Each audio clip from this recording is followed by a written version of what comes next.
Hello, John. Hello, Oliver. And so today we're going to talk about phone boxes in Ireland. There was an article there that came out during the week, and it said that there's 105 remaining phone boxes in Ireland, and they're going to bring that down to 11. So they're going to get rid of 94 phone boxes, which is quite a lot. Okay, there are a few historic phone boxes in Ireland. The first phone box was in Dawson Street in Dublin in 1925. And then there was a whole pile pushed out all around Dublin in 1932 for the Catholic Eucharistic Congress. Okay. And it That was was a to great sell, event. yeah, and it was to celebrate the 1500th year of St. Patrick arriving to Ireland. So they put all these phone boxes everywhere. It was a great idea, and they lasted many, many years, but unfortunately, they're coming to an end. Well, there was quite a few telephone boxes. I think there was over 3,000, and people used them, and I certainly used them. As a matter of fact, myself and my late wife, she had a sister in a place called Prescott, New Jersey, in the United States, and I think one must have been around Christmas. We used a telephone box. Now we were in Spain at the time, and we used a telephone box there, and we were able to get through to our sister Mary in Cresskill, New Jersey, and we had enough money to have a conversation for a certain amount, and Julie had a conversation with her sister because I think subsequently we visited that country, and in 2004, and this was when we were in Spain. We went there, I think, in 2002, and that's what we bought in 2000. But we went there for a few months in 2002 in the winter usually, and so that was a great thing to be able to do in the phone box. And the same here. Most people didn't have a what they call a landline. It was only doctors, priests, and solicitors that had phones, and most people didn't have a phone. And my uncle had a shop in Holt, and one used to come in regular to use the phone, and it didn't suit him at the shop because the phone was inside in the hall, and so it was busy. And sometimes a phone call come to his business premises, and he had to go up the street or get somebody to go up the street to tell somebody he would want it on his phone. So, and there was a fellow across the road used to advertise some kind of cars, and he used his phone. So this is the way it was. Very few people had, only business people perhaps, but most ordinary folk didn't have it because you had to wait a few years. And it cost a few bob, like, and you were waiting and you were blue in the face. You might have a whiskers by the time it come. So we didn't have phones. And so the phone box was very important. But then as gradually the economic situation improved, we got a landline ourselves, and we got a landline in Spain as well when we were there. So we were in touch, able to sort of sit in our house or sitting room and dial away. And it was very handy. And phone calls used to come from the United States and here, there, and yonder. And it was lovely. So, but the phone boxes served a great purpose. And now they're down to practically zero. And they want to get rid of zero. They should keep them. They're a heritage, considering that the first one was in Dawson Street beside the Dahl, by the way. So the TDs there mightn't have had phones, so they were able to have a phone handy in Dawson Street near Leinster House when they were only after getting in, and they wouldn't have, they'd be coming from humble circumstances themselves. They mightn't even have a phone in their own homes. So the telephone box was the first one was there, very handy for the Dahl, Leinster House.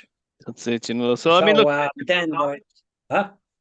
So there are Go ahead. there is a company, a phone box company that was established in 2000, was it 2010, 2012? It's a company anyway that makes replicas of the old style box, and they make them for restaurants and pubs. They're somewhere here in Dublin. Um, but it's the old iconic box. You see some of them around the country. They've been turned into kind of defibrillator places where they keep the defibrillator inside the phone box. Instead of a phone, it's a defibrillator, you know.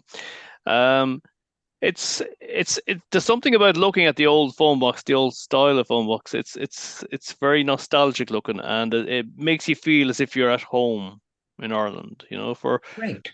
for people coming home, it's a symbol of home. You know. It is, and it has it was established. The first one was in 1925, not long after our independence. So like they had a purpose, and they were part of our. We had a department of post and telegraphs, and they were responsible for all these things. And as regards waiting for a few years when that marvelous Taoiseach, I was a minister for post and telegraphs in the Charlie Haughey Fianna Fáil government. And in jig time, he had a thing improved, and people could get a phone in a few weeks. You're So talking that was a about great progress, you're talking and he about was responsible for that. you're Pardon? talking you're talking about Albert Reynolds, 1979. Is that what you're talking about?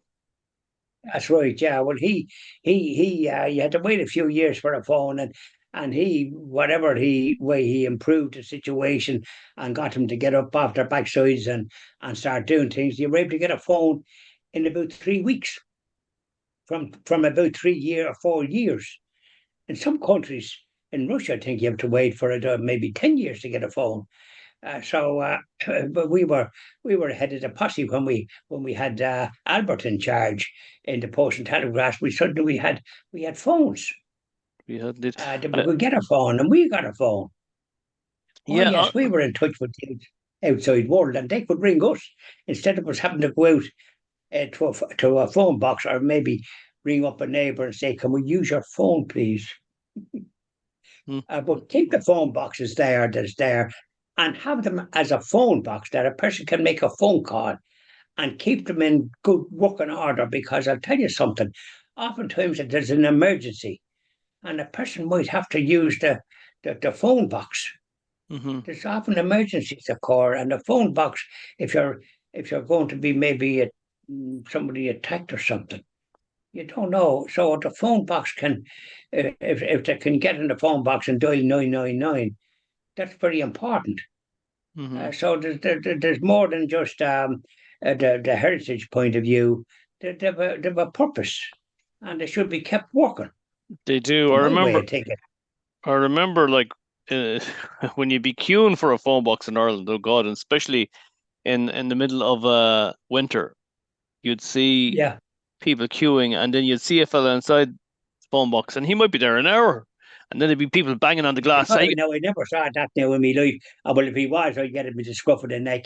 If John he didn't have Malone, to. for God's sake! Of course you wouldn't. You're a good Christian. You'd be saying a few prayers outside the phone box. You wouldn't be touching him. No, but I mean, I never come across the like of that. I mean, I don't know what way Ah, he could do that John because, quite Malone, I frankly, can tell you that I can remember in the bitter cold in Dublin as a child, seeing people, three or four people, then you'd see five and six queuing for the phone box, and then they get fed up waiting and they'd walk away. But then you'll always get somebody who stays and they want to make that phone call to their girlfriend down the country or something, whatever, and they'll start banging on the right. glass.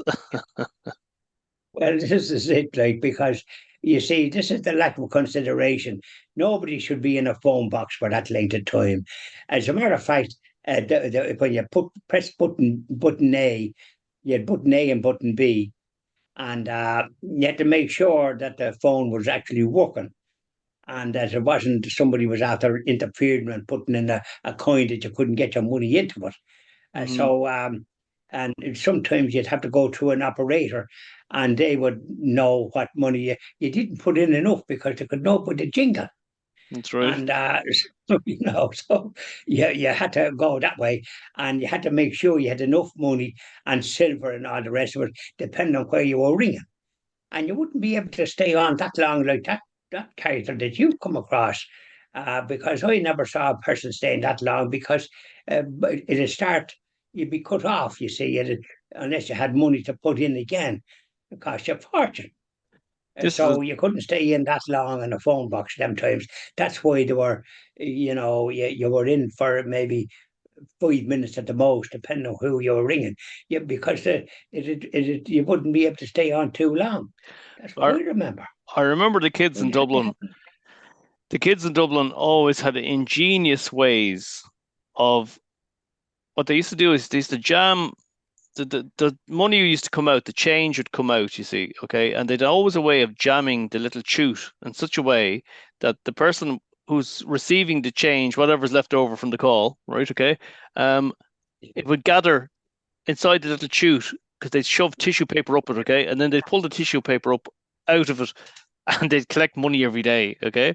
There was other things happening with the phone boxes in Dublin where I think it was in 2000, no, actually it was 1994. The aircom engineers gave out the number that they used to ring anywhere for free was given out, and it was given out to everybody. This is way before social media. And you could use this long number, dial it first, and then you could dial anywhere in the world for free. That was if that was made. Well, I didn't come across that. But I mean, I did use the phone and quite regular, and so that was the only way to use it because there's no point in going into somebody and trying to be use their private phone. We used there was plenty of boxes around, and you knew where the ones were that mightn't be used that much. Hmm. I didn't knew what they were because I worked in Dublin all those years and would have been using phone boxes. But then when I was in work, I was able to sort of use their phone Hmm. as well. Quickly because it was my first job was actually on the phone, the little switchboard, so I was able to do my own business as well. Yeah. Uh, It was a garage strong. and a big garage, and Yes. so I was in charge of the phone and the filing. So if anybody wanted that, I was fairly good at that, and it had to be before they could blow their nose. I was fairly efficient that way, and I also then was in charge of the petrol. Not that I was serving petrol, but the fella that was doing it, he had to have a sheet in, and I had to check it and tick it and enter it in the book. So it was all sort of little chores. And funny enough, it was great. It was great experience. All these things as you're going through life of benefit, and at the time you're doing it, you don't notice it that way. It's only when you look back and see the way you progressed and kind of was able to deal with people of all sorts. And for about 6 months or maybe 9 months, I worked in Exchequer Telephone Exchange.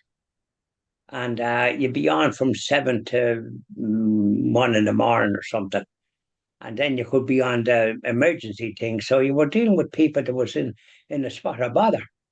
And they'd be looking for ambulances or Gardaí or this, that, the other. So you got a fair idea.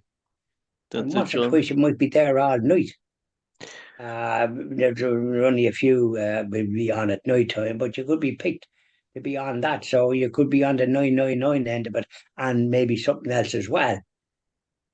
So and people were phoning from phone boxes. Hmm. They weren't bringing from private boxes, and it was often emergencies. So that's where I say, and anyone that would be the experience that I had, this is where the various jobs I had learned something, and the phone thing I did learn, and so that's why I'm saying that no way should whatever is left, and it's only a fraction of what was originally there, keep them and have them operation. I think in some places they're kind of like information for the local community about whatever is going on, and really they should have a service by way of being able to ring somebody. And I think there's something there that they can, or I don't know whether it's the internet or whatever it is that they can use. But I think an ordinary push button phone or whatever way they have it, they should be available because people might want them for one reason or another at different times. So think of the people and stop going around trying to put everything out and all the rest of it. They're a heritage item, and we're after losing quite a few heritage items. Wood Key They didn't want any offices there. The Dublin Corporate they could build offices anywhere, but they choose to sort of do it in such a place that there was a Viking settlement that had been excavated, and it was marvelous. Maybe there's some way of visiting that, even though they built these offices. And they're in a peculiar site, to my way of thinking. It's not a place like it should be for offices. They should have picked somewhere else. I mean, how can they get in there now with the traffic and all the rest? They can't drive into it. So they must all have to go to buses or cycle. Mm-hmm. Anyway, the Irish phone box almost gone, but not forgotten. Well, you have to kind of keep them. And Christian TV Ireland is urging people to stand up and be counted and not to be falling asleep. Keep those phone boxes as a heritage and in use, those that can be in use. And stop sort of saying, well, there's not many people use them. People might want to use them for one reason or another. Very good. Think Okay. Thank you very much, John. You're most welcome. Thank you. Right now.